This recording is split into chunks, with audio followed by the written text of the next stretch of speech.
Hello, fellow faith seekers. It's Klaire Claybourne, and I'm so excited to share another powerful bite-sized faith story with you today. We're diving into a modern version of the Prodigal Son, a timeless tale of redemption, forgiveness, and unconditional love.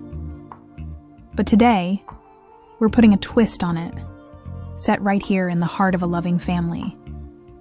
Before we get into it, please like, share, and subscribe to the channel. Your likes help the channel to reach many more to receive the message of God. Your shares help to encourage others. And your subscribing helps to grow this faith seekers community, and also helps you to know whenever I post another story. Thank you all again. And now, let's get right to it.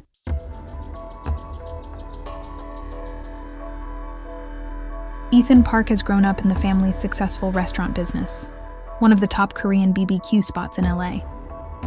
His father, Mr. Park, worked day and night to build the business from the ground up. But Ethan? He's always had his eyes on something else. Ethan is enamored by materialism, watching his peers on social media wearing fancy clothes, eating at exclusive restaurants, and living the high life. He's grown restless with the simple life his parents have provided. He's tired of helping in the kitchen and seeing his father's hard work as not enough. One day, Ethan approaches his father with a bold demand. I want my share of the inheritance, Dad. I'm ready to live my own life.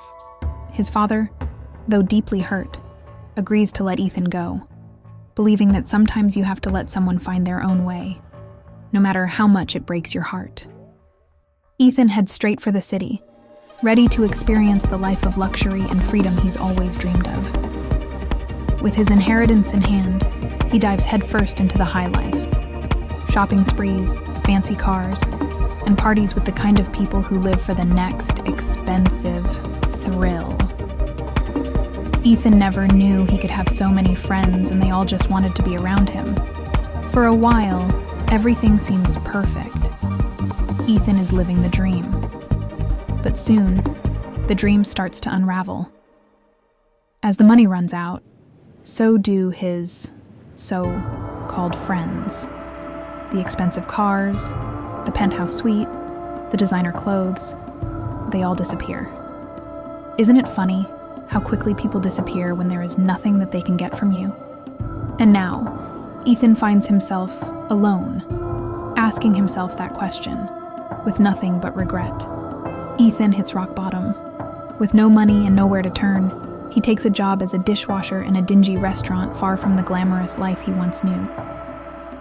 Washing dishes, he thought, a job that he hated doing in his father's restaurant, and now he began to long for a chance to wash dishes in his father's restaurant.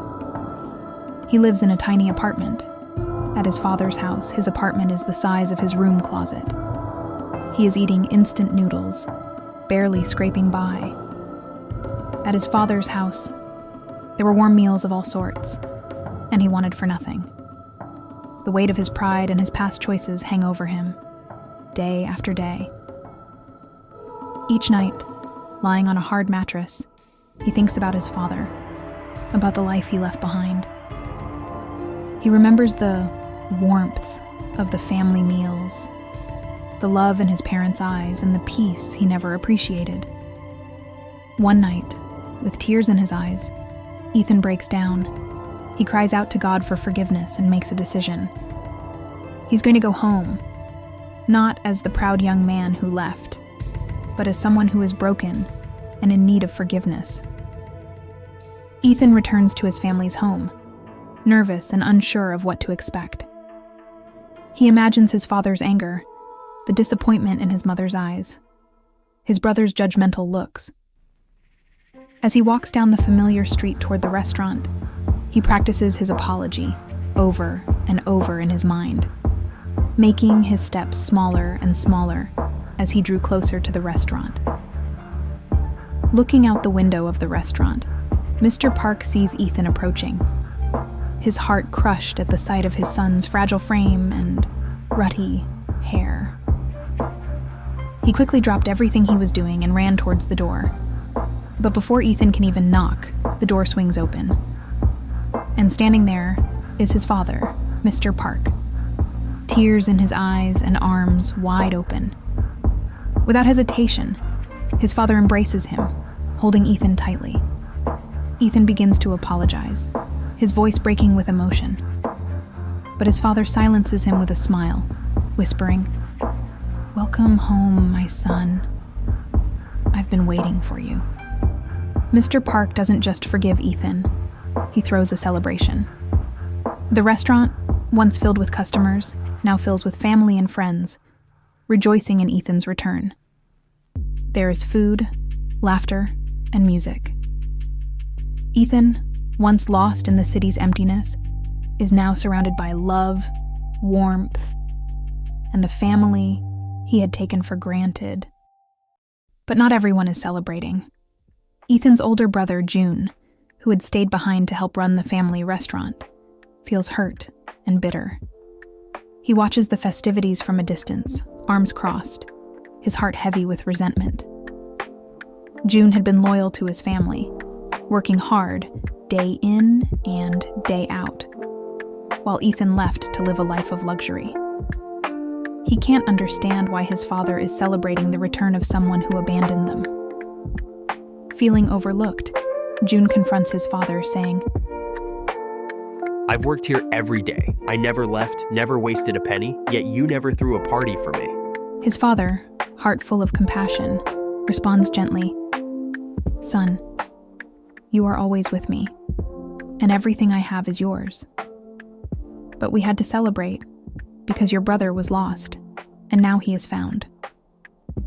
Though June struggles to accept his father's response at first, he slowly begins to realize that his anger isn't truly about his brother. It's about feeling unseen, unappreciated. Over time, with his father's guidance, June finds his own path to healing. June learns that forgiveness isn't just for others, it's for himself too. While it takes time, he begins to mend his relationship with Ethan, learning that love and grace are meant for all, even those who've made mistakes. This story, like the original Prodigal Son, reminds us that no matter how far we stray, no matter the mistakes we make, there is always a way back home. God's love for us, like Mr. Park's love for Ethan and June, is unconditional, always waiting, always ready to embrace us when we return. And that's it for today's bite-sized faith.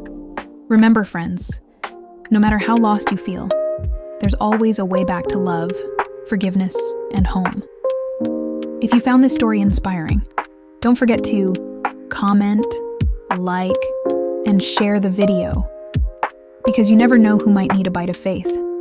Stay blessed, and I'll see you next time.